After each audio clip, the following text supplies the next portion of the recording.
नमस्कार, मैं doctor M K Dolia, lecturer physics, government polytechnic college Ajmer.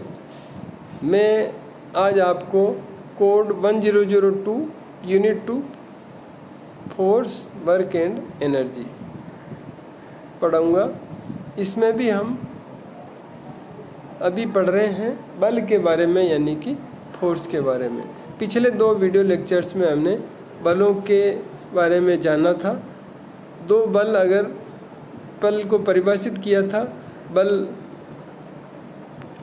फिर हमने 2 अगर बल दिए हुए हैं तो बलों के संयोजन के बारे में जाना कि 2 बलों का योग कितना होगा, यानी 2 बल अगर किसी बिंदु पर कार्यरत हैं तो परिणामी बल कितना होता है वो हमने निकाला था।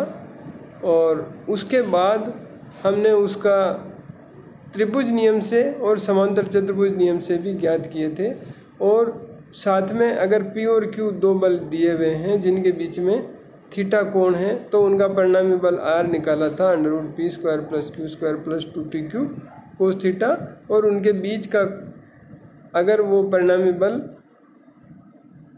P बल से थीटा एल्फा कोण बनाता है तो हमने वो tan एल्फा भी ज्ञात किया था।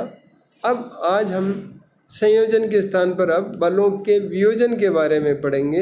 यानी कि अगर एक बल दिया हुआ है जो कि x एक्सिस से थीटा कोण बनाता है तो हम उस बल के x घटक और y घटक दोनों ज्ञात करेंगे।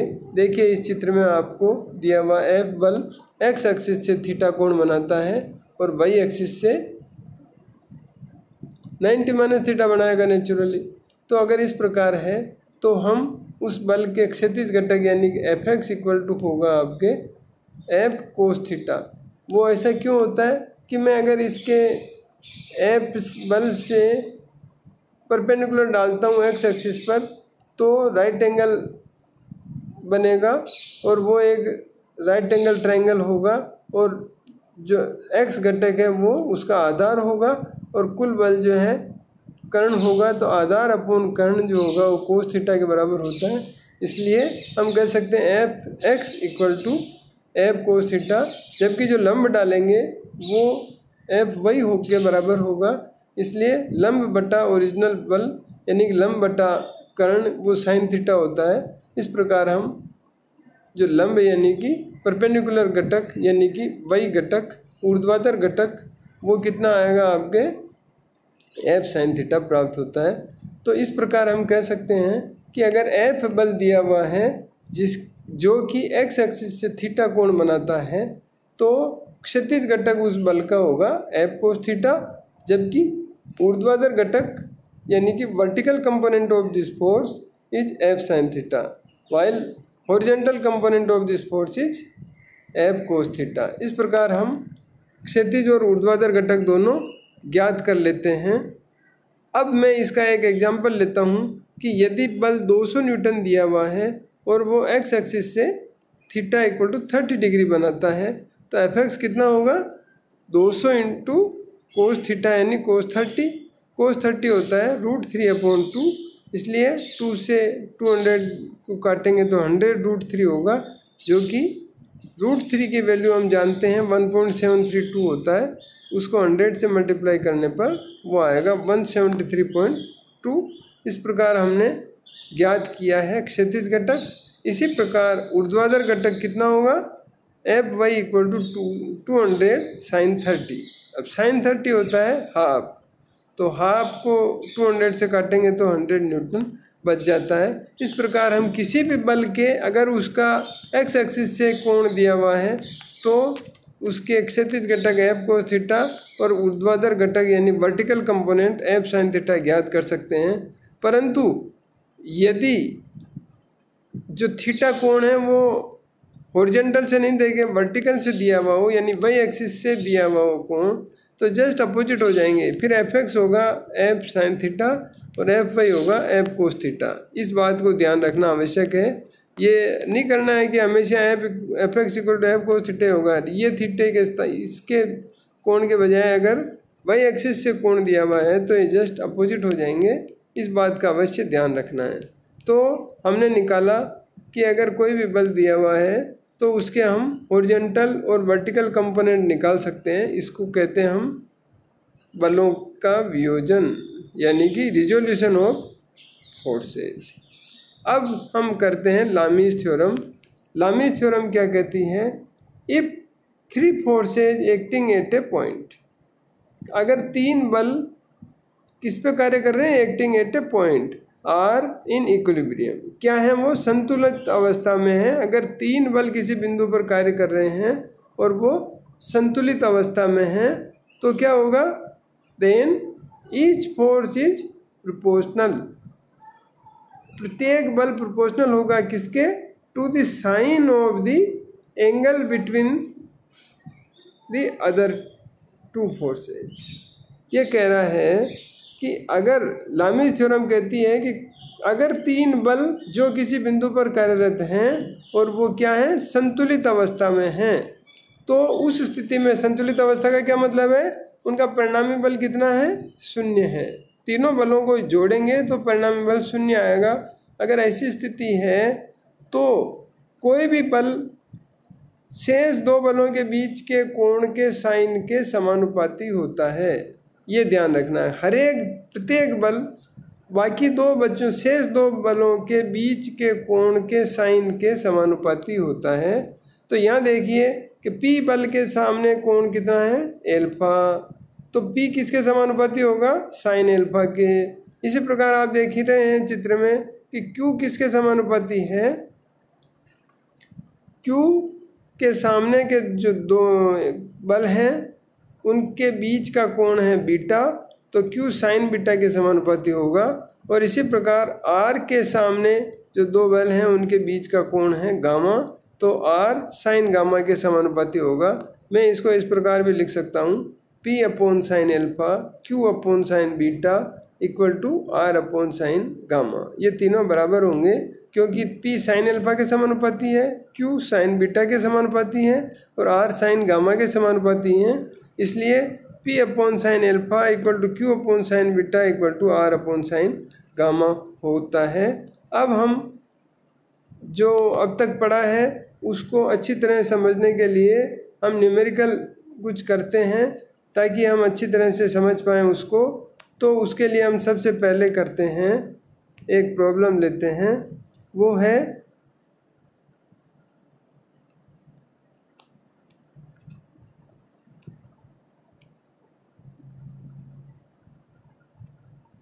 ये हम पहली प्रॉब्लम लेते हैं।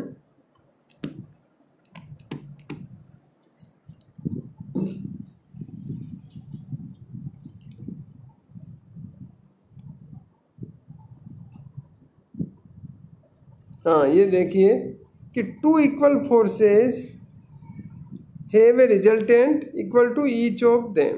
अगर 2 बराबर बल हैं उनका रिजल्टेंट कितना है? वो भी equal to each of them है, उन दोनों के बराबर ही है वो।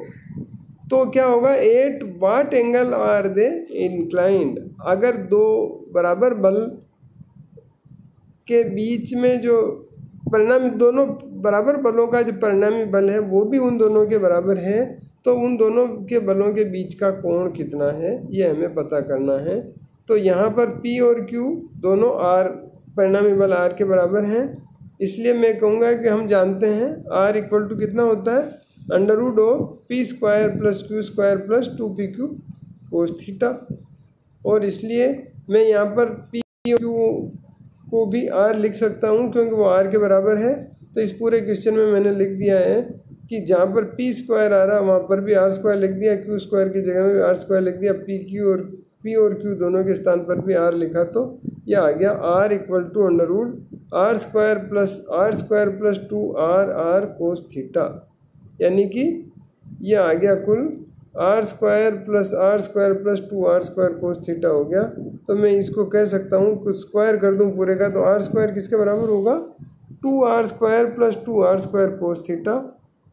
और इसलिए मैं कह सकता हूँ कि 2R स्क्वायर कोस थीटा कितना होगा?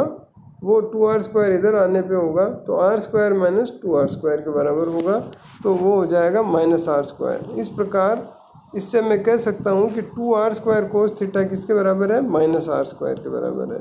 इसलिए कोस थीटा कितना होगा, r² से r² कैंसिल होगा तो ये -हाफ के बराबर होगा। या मैं कह सकता हूँ कि माइनस कोस थीटा किसके बराबर है, वो हाफ के बराबर है।